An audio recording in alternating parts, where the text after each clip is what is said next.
and welcome to Riddicks on Marvel with Sup? your co-host Sarah. That's me, and your co-host Sean. That's me. Whoop, whoop. And this week we are talking about Iron Man 3. Yeah, starting on phase 2 of the Marvel Cinematic Universe, now that we closed out phase 1 last week with Avengers Assemble / The Avengers. Don't mention the war. Why do you got to keep bringing up that title? Yeah, it's fun for me. All right, so we're on to Iron Man 3. Let's start with the IMDb description of the movie. Do it. When Tony Stark's world is torn apart by a formidable terrorist called the Mandarin, he starts an odyssey of rebuilding and retribution. That was fantastic. Thank you. That was your best, like, Chan Michael Vincent, Yeah. Rick and Morty. I've been This practicing. Jen, you weary. Fabulous. Thank you. So this is 2013. Yep. This is a Christmas film. Yes, the first MCU Christmas film. Heck yeah. When was it released? Was it actually... It was 2013, yeah. But I mean, was it released around Christmas, or is it just a like film that was released in June with Christmas trees? I think it was probably a summer movie, but it was directed by Shane Black, who sets a lot of his films at Christmas. April. There you go. Oh my God! We watched it 13 years exactly after its release date. Oh, wow. So we are a day shy. We should have recorded this yesterday. Okay.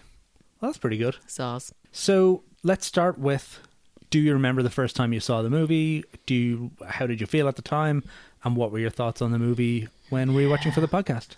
I got nothing for this. You know, I think I just have a real poor memory for most things now, which I know is untrue. But I think I just don't retain, I don't know, cinema visits. Okay.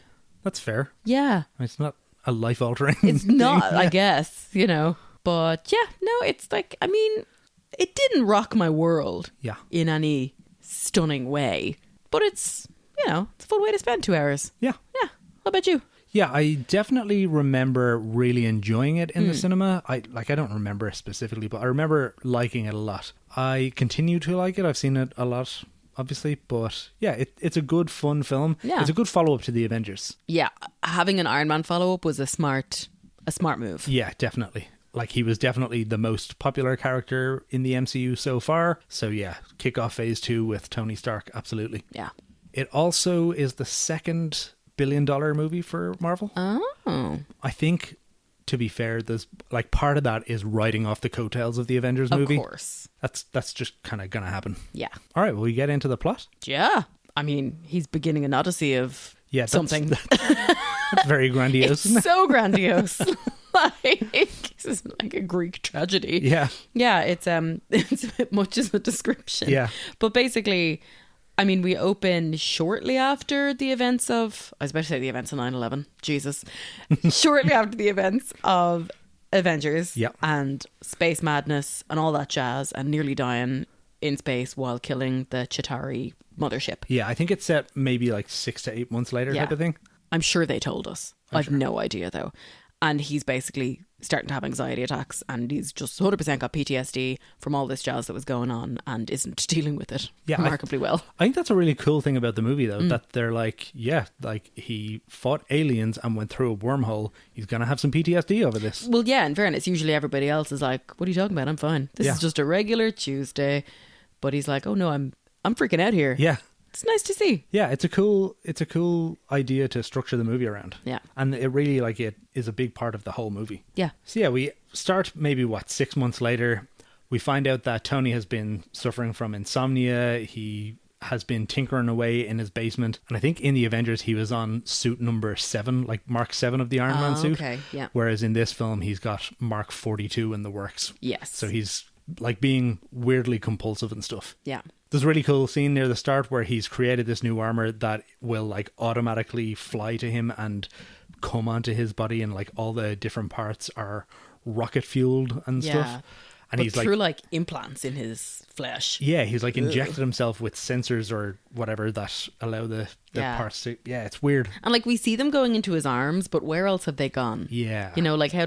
I didn't even think of that. Well, I literally just thought of it there now. I was like, because obviously the arm bits are going to head for his arms, but like, are they in his legs? Are they in his face? Like, what's happening here? Yeah, so he's gone like really over the top. Yeah, a bit dark, Yeah. to be honest. We see him go meet Rhodey as well. Rhodey has a good bit of stuff to do in this movie. He's my fave in this. He's so good.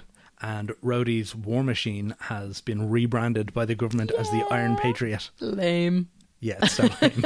And they've got like the War Machine armor painted red, white, and blue. Well, you know. That's totally what they would do. Yeah, without a doubt. We also meet Aldrich Killian. Yes, in the past. Yes. So the first scene of the movie is a flashback to Bern, Switzerland, 1999. Y2K. Yeah, where he meets Ho Yinsen for the first time. Oh, yeah. And he's like, he doesn't remember it, he's too drunk or whatever. But yes, and there he meets Aldrich Killian and I want to say Maya? Yeah, the girl. Yeah. She's a bio-horticulturalist. Yeah, cool. That's a thing. Yeah, and she's been creating this thing called Extremis. Fancy plant. Yes. Most importantly, this whole scene is underscored by Eiffel 65's blue. Yeah. Which is a real just stunner. Yeah. Stunner of a throwback. Like, what a move. But this gives us the enemy origin story for Aldrich Killian. Yeah. And Tony wrongs him by sending him up to the roof and says, I'll be there in 5 minutes, and then never shows then up. he never goes. Which, in fairness, I would also probably turn into a supervillain after that. That is so mean. It's so mean. Worst. It's absolutely horrible. And like, it's cold. It's Switzerland. Yeah. This isn't like he's in fucking Florida. Barbados or something. Like, come on. Yeah. Okay. Harsh. Yeah, so back to present day then, Aldrich Killian somehow or suddenly re-emerges and he, as it turns out, knows Pepper Potts and he's like pitching this bio thing to her, which we will later find out is Extremis. Yes. Maya Hansen has created. He's also suave now. Yeah, he's like handsome and suave. Yeah, he's like, hey, look at my hair. It's shorter and my teeth are better. Who plays him again? Drew Pearce. Guy Pearce. Guy Pearce. Yes. Who's Drew Pearce? I don't know. A different guy. Pearce. Sorry. That's very good. And then we're also introduced by way of like news reports to the Mandarin, who is this villain who is blowing people up. Yes. And who he's is not played by Ben Mendelsohn. No, he's played by Ben Kingsley. There you go. We're having name swaps today. Oops. And Ben Kingsley is amazing in this. Yes. And we'll find out later in the movie that he's kind of playing almost two characters, but he's so good. Yeah. I just love the way he says America. America. Yeah, it's so silly. He's fantastic. Yeah, he's real good. The Mandarin in the comics is, I think, Chinese. Yeah. And they kind of went out of their way to like not have stereotypes or whatever, but probably went a bit too far in just going like, yeah, we'll just cast white guys. Was he a Chinese character in the comics? Yeah. And was it pretty ropey? Yeah. Yeah.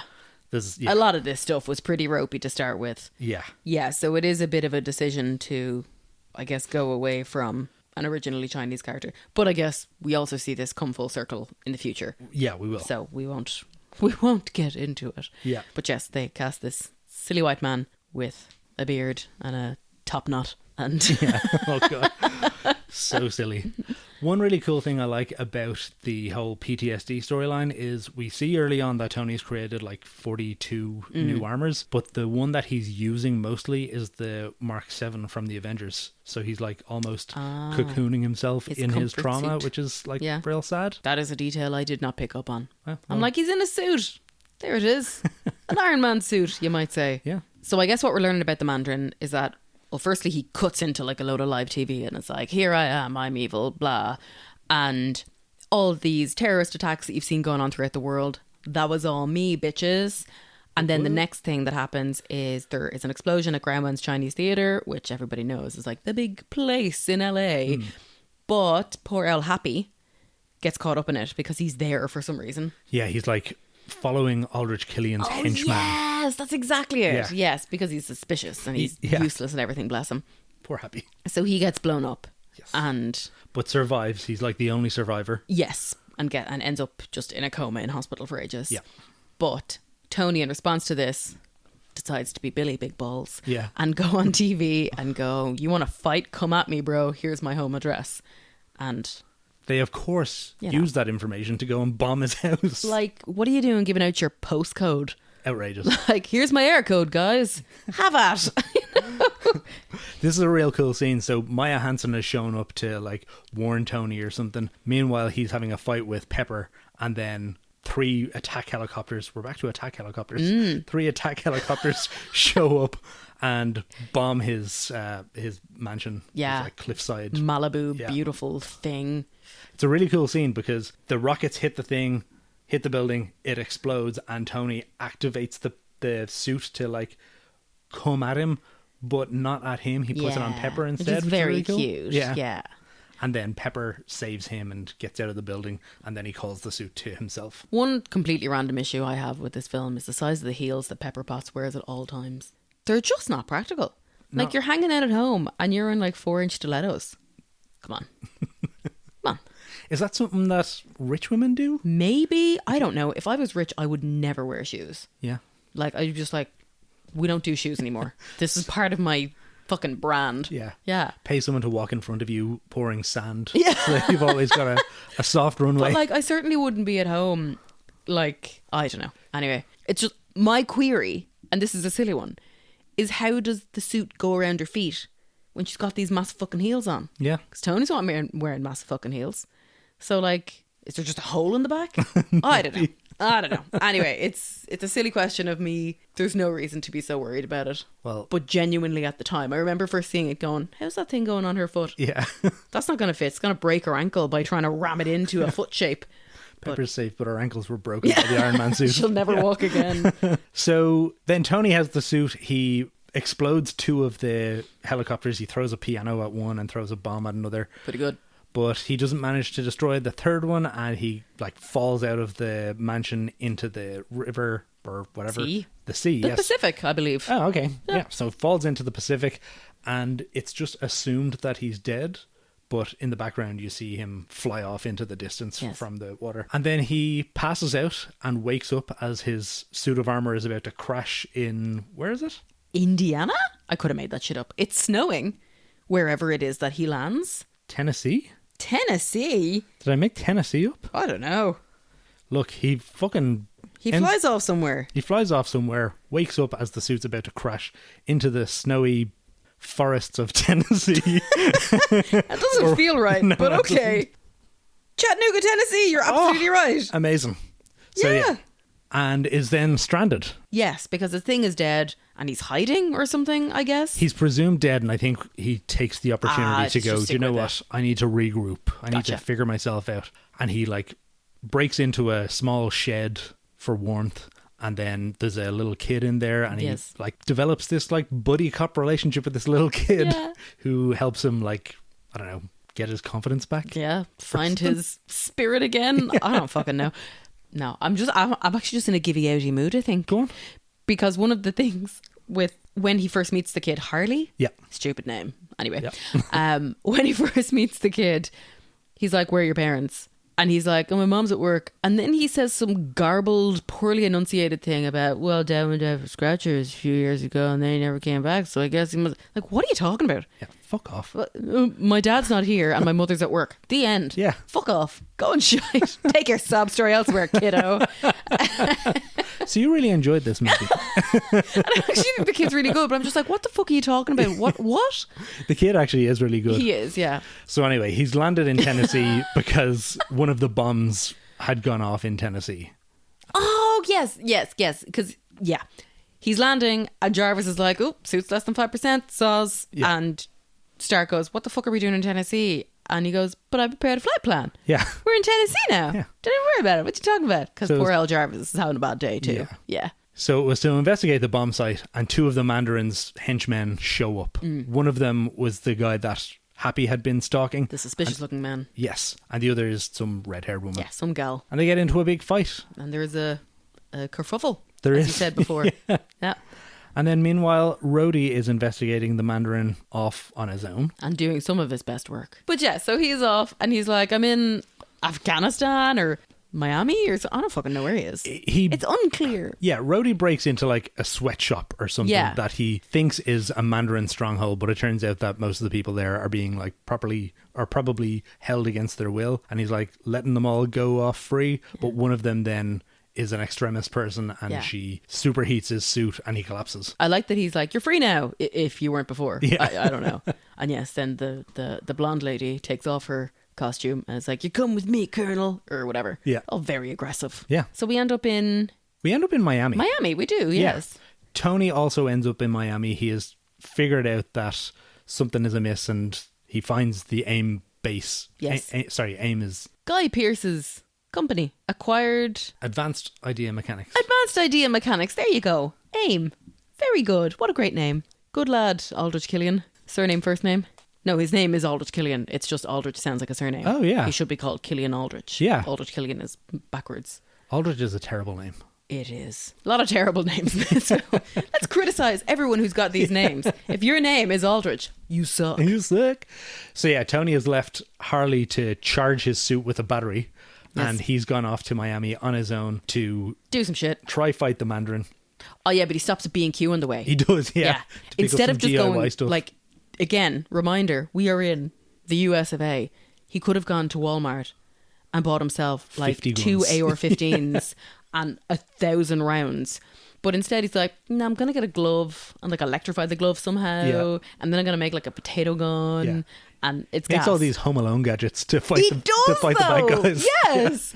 But and he breaks into their bad guy mansion stronghold and uses his gadgets to fight a bunch of people, and then he finds the Mandarin, played by Ben Kingsley. Yes. Who it turns out is actually a British actor named Trevor Slattery, who has just been given loads of drugs and told, you play the Mandarin now. Yeah. And actually, he's just like an innocent kind of he's a patsy? He's a patsy, I guess? Yeah. Yeah. Yeah, he's a dope. Yeah. But it's wonderful. It like such a great performance by Kingsley. I love so much the bit where someone is interrogating him. I don't know whether it's Tony or Rhodey. Rhodey might not have arrived yet, but he's like, oh, my name's Trevor. I had a problem with drugs, and so they took me in, and they were like, they were going to get you clean. He was like, no, they promised me more. Yeah. And then he just falls asleep mid-conversation. I was like, yeah, I adore this. Yeah, Tony is kind of interrogating him, and then suddenly there's someone behind Tony who knocks him out. Yeah. And takes him captive. It's that same fucking guy again. That same henchman. Yeah. He just keeps showing up everywhere. Yeah, I mean, he's versatile. Yeah. Yeah. So he's now captured Tony and Rhodey. Yeah. So the bad guys have the Iron Patriot armor. Tony is trussed up in a basement somewhere, and he is like calling his suit telepathically or whatever. Yes, with his magic hands. Yes, and the suit arrives in bits, and we get this really cool fight scene of Tony with like the glove and the leg, where he's just like fighting these dudes and like kind of half flying around. And one of my questions, again about the physics of this, is that Chattanooga is over 700 miles away from Miami. How fucking fast does that thing fly? Yeah. What? Didn't hit any birds along the way. No interference, like. But like, I genuinely wonder how fast it would have to be traveling to get from Chattanooga to Tony's arms. Fascinating to me. Yeah, I think we're talking proper comic book physics here. Proof, magic, it's done. Yeah, portals. So his armor arrives to him. It's still not fully charged and can't even fly, but he's got some bits. Yeah. So he fights some people. The Iron Patriot armor has gone off, flying off somewhere, and Tony and Rhodey team up to figure out what's going on. Yeah. And then we find out that the henchman is in the Iron Patriot armor, and he goes and meets the president and gets on Air Force One posing as Rhodey. Oh. The president, by the way, played by William Sadler, who is always fantastic. Oh. Shows up in a lot of stuff. Die Hard 2 is probably where I know him best from. What's he in Die Hard 2? He is the German villain. They're always German. Yeah. Colonel Phillips. Colonel Stewart. Colonel Stewart is who he plays in Die Hard. But yeah, so he gets on Air Force One posing as Rhodey, and when they're in the air, he starts killing people left, right and centre, and then kidnaps the president. Yeah, blowing holes and all sorts of things. Sorry, I want to look up the henchman's name because I feel bad that we are just calling him the henchman. Yeah, I can't remember. Oh, and he looks completely different. James Badge Dale. Yes, that's the actor's name. So Savin is the character. What, Savin? Savin, yeah. Right. So Savin has kidnapped the president. He remains on the plane because he sent the president off in the Iron Patriot armor on like autopilot or whatever. And then Iron Man just put in these coordinates here. Boop, boop, boop, boop, boop. And then Iron Man arrives on Air Force One and kills Savin, who has just blown a hole in the plane, and you see all these people falling out of it. And then we get to a really great scene. This scene's the best. Take us through it. Okay, I'm going to try. But basically, everyone has been sucked out of the plane. And Tony flies through the air and catches them all. And is like, I'm going to electrify your arm ever so slightly so you can't open your hand. So basically you can't let go of me accidentally. Yeah. And then he just links up all these people. But am I right that it's the Red Bull skydiving team? Yeah. And they're just all dressed up in their costumes and they just jump out of a plane. Like they actually did this stunt. Yeah, they did it like 15 times. Unbelievable. Yeah. It's fantastic. Like there's an extra on the Blu-ray. Yeah. And it's probably on Disney Plus, to be honest. Yeah. But they show how they built the whole stunt and they show parts of filming it and how like at the very end we see all these people in the water like cheering and it's just the team celebrating that they landed the stunt. Yeah. It's so good. Yeah, it's a really great scene. Such a good practical, again, you can't beat this stuff actually being done in real life. Yeah. It looks so good because it's actually people falling out of a plane. Yeah. Yeah, it's amazing. And the Red Bull skydiving team are surprisingly good actors. Yeah. Yeah. Yeah, they did really well. Yeah, they're not just like, what are you talking about? This is just a day at the office. Yeah. Like, yeah, they're in it. It's great. Yeah. So then Iron Man starts flying away, immediately gets hit by a truck. Yep. And we realise that Tony wasn't in the suit at all. He was controlling it remotely and the suit falls apart. Yeah. They now know what the plan is. They know where the president is being taken. He's being taken to the Roxxon Norcon. Sure. I was like, the docks. Yeah. They've taken him to the docks. Yeah. Like an oil rig at the docks or something like that. Some shit like that. There is like some shit like that. Yeah. And the Perfect. plan is to explode the president live on TV. And make it a big old spectacle. Yeah. Make it a big old spectacle. It's like, I don't know any words anymore. So Tony and Rhodey go there. The one thing I really like about this scene is that when they rock up to the Roxxon Norcap shite, whatever, they rock up here and we get to see Rhodey in like beast mode. Yeah. Basically. Totally. Because neither of them have suits. They're both just on their own. Tony's quite useless. Yeah.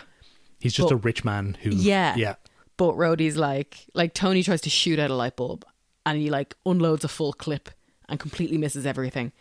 And then Rhodey barely looks at it and it's like, bam, gone. Yeah. Just on principle. Yeah. Like... And also, Don Cheadle is absolutely shredded in this movie. I don't remember if he had like hit the gym for Iron Man 2, but in this movie he has got fucking arms. Yeah, you don't really see it either way. He's very much covered up, I think, in the first one. Yeah. That we made him in. And then in this, at least they put him in a short sleeve t-shirt. Yeah. You know? But he's absolutely brilliant. Yeah, he's and great. He's so funny. He's so funny in this whole film. And yeah, you get to see him just go. He gets some really cool stunts. Yeah, they write Rhodey really funny in this, but Yeah. Don Cheadle pulls it off perfectly. Yes. He's so good. And then Tony has meanwhile enacted the house party protocol, Right. which has Jarvis send him like the other 40 Iron Man suits. Yeah. So just as the action is starting to kick off and all these bad guys start jumping around, these like 35, 40 Iron Man suits show up and start kicking ass. Blam, and that's blam, our blam, blam. Pew, pew, pew, pew. Yeah. That's our big action scene. Yeah. Also, Pepper's been made extremis all the while, so she's glowing from within, and then we think she's dead, and then it's fine. She's not. Yeah. Yeah. But there's a big moment. There's another little traumatic moment at Tony's arsenal of trauma. Yeah, where you think she's dead. Yeah, just one more thing for you to have panic attacks about. Yeah. Don't worry about it. You'll be fine. Rough. Yeah. Get some therapy, Tony. Yeah. That would be advisable. Tony and Rhodey do a lot of fighting, but Rhodey's ultimate goal is rescue the president, take him to safety, so he fucks off. Yeah. And then it's just Tony fighting Aldrich Killian and blowing up his suits. And in the end, Pepper's the one who comes and kind of saves the day by blowing up Killian. Yeah. Really cool about the movie, though, Pepper having so much action was down to RDJ. Oh. He pushed for her to have some like fight scenes and be a heroine and That's all that stuff. nice. Yeah, really cool. Yeah. And in fairness, Gwyneth Paltrow does all her madness. She may as well show off those abs. Why not? You know, you got them. Yeah, yeah, Like, fair play to her. yeah. She's in absolutely super shape. Yeah. Yeah, so she kills Aldrich Killian. Yep. Tony then says, you know what, I need a fresh start. So he blows up all of his suits. Yep. Probably should have kept one to get them home. But whatever, he blows up all his suits and takes his fresh start where he fixes Pepper. Mm-hmm. And then he gets surgery to get all the shrapnel removed from his chest. So he no longer needs the arc reactor in his chest. Nice. And he's like healed. And then the movie kind of ends with him going, through all this, you can take away my suits or whatever, but I'm still Iron Man. Yeah. It's me, I am him. Yeah. What are the post-credit scenes here? There's one post-credit scene at the start of the movie. There'd been a voiceover of Tony like explaining what's happening, and the end of the movie shows that he's explaining it to Bruce Banner. He's like lying on a couch as though it's a therapy session. Yeah, he's on a chaise longue. Yeah, and Banner wakes up. Yeah, it's like, cute. Yeah, it's a cute little one. Yeah, it's a nice one, and it's nice that like it kind of shows them being nerd bros together. Yeah. Okay, so any high or low points for you? I'm going to start with low points. Uh-huh. This is a real silly one. Towards the end, when Tony and Killian are fighting, Tony puts the Mark 42 suit on Killian. Yes. And then says, Jarvis, blow Mark 42. And the suit explodes with him in it. Yeah. And then he comes back 2 minutes later and Pepper throws a bomb at him and blows it up. And that's what kills him. Yeah. Like, surely him being in the suit that exploded would be the thing that kills him. Yep. That's a silly little... I do agree with it, though, because I did query it in my brain last night. I went, that seems silly. Yeah. As for high points, I thought it was really cool to have a movie that centered around Tony being a bit without a suit, kind of stuck and having to come up with ways to still, use his intelligence to be the hero at the end of the day. Yeah. I thought that was cool. And also Rhodey. What about you? Low points? I don't really... I mean, that bit where Aldrich Killian is exploded, but he isn't exploded the right way. Yeah. Strikes me as a bit silly. Yeah. I'm going to be honest. I felt the Maya character was kind of surplus to requirements. Yeah. I think if you'd removed her entirely from the film, it actually wouldn't have made a difference. Yeah.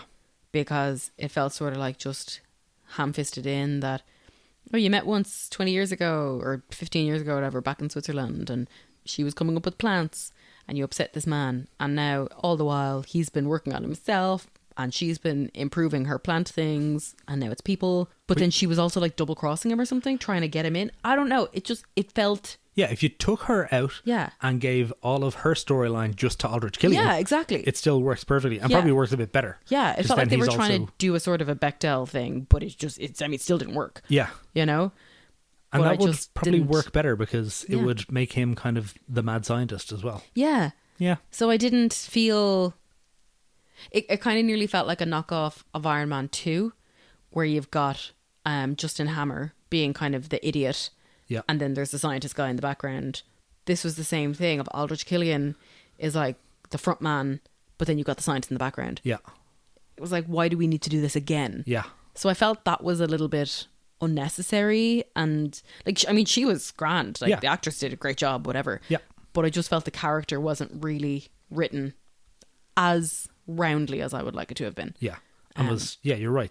Kind of surplus to requirements. Yeah, felt a bit shoved in, like, let's do something for the girls. Yeah. We'll throw in another lady and see what happens. Yeah. I could have done without it. Cool. High point? Anything Don Cheadle did in this film, I just thought he was so funny. Yeah. His delivery of everything, like when he's interrogating Trevor Slattery and he's like, this guy? Yeah. It's just, the way he delivers everything is unbelievable because he can be so lame with his War Machine rocks all caps. Yeah. His password. Like, just such a dork. And then, like, War Machine coming at you. Like, all that stuff. I don't even know. That's that film. That might be another one.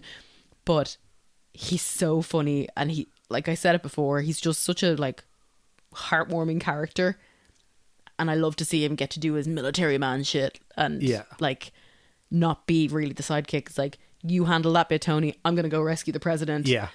Totally by myself with just, like, one weapon in hand. Yeah. And nothing else to show for it. Just badassery. Yeah, totally. Yeah, and then Ben Kingsley obviously is Hilaire as the Mandarin. Yeah, and he will have such an arc over the MCU, which is so weird.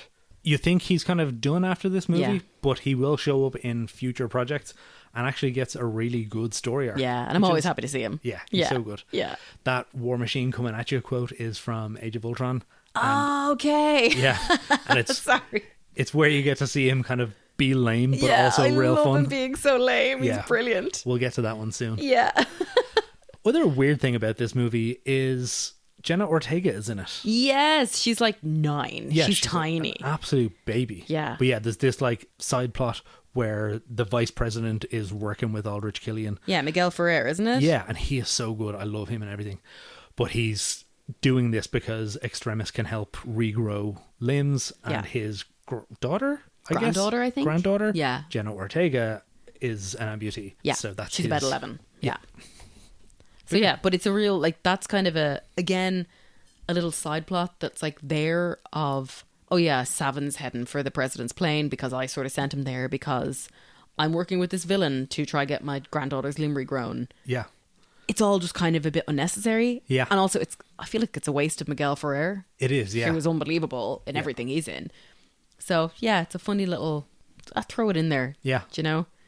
But yeah, he's great. Yeah. And yeah, it's just strange to see Jenna Ortega just show up in, and literally like, before one she shot, was famous. like yeah. just one shot right there, panning down to see her and her leg. Yeah. That's it. What would your rating be for this? It's fun. Yeah.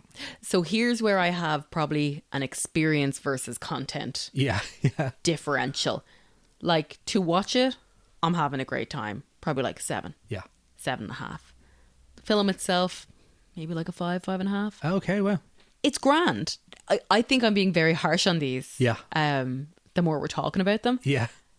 Because I'm like, oh, well, actually, now that I think about it, that's a bit shit. Yeah, yeah.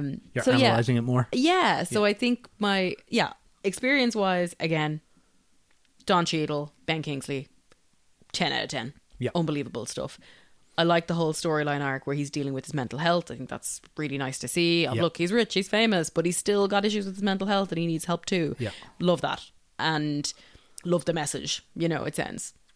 Also, on that, he does a really good job at acting out a panic attack. Yeah. Like, I've had panic attacks and that's how they look. Yeah. So fair play to RDJ, like that, he absolutely captured that. Yeah, nails it. So experientially, but like, I don't know, I guess in a 10 out of 10, maybe I'll give it a 6. Okay. Yeah. Cool. What about you? I'm kind of like a 7.5 on this, whereas you're very harsh on them. I'm a bit. You're much more generous than I. Yeah. But I have a lot of fun with this movie. I would say, actually, let's get into the Iron Man trilogy rankings though. Oof. I don't want to go first here. I mean, Iron Man 2 is the worst. Yeah. Iron Man 3 is the second one. And yeah. Iron Man, Sometimes original I think, Iron Man's tops. Sometimes I think Iron Man 3 is the best, but I'm wrong about that. No, I don't think you are. I mean, I think Iron Man 3 is excellent. But for me, it's the nostalgia of Iron Man 1. Fair. And like, this is the OG. This is the origin story. It's classic. Yeah. I think where Iron Man 3 beats the first one is the third act. The final battle is much more fun and engaging. Yeah. And there's like more stakes than in Iron Man versus Ironmonger punching each other on the interstate. Definitely. You're absolutely right there. And all those Iron Man suits flying around, battering people is just a lot of fun. Yeah, it's great crack. Yeah. And it's great to have a Christmas movie. Yeah. We like a Christmas movie. We like an explosion. Yeah. We're simple people. So that's Iron Man 3. Yeah.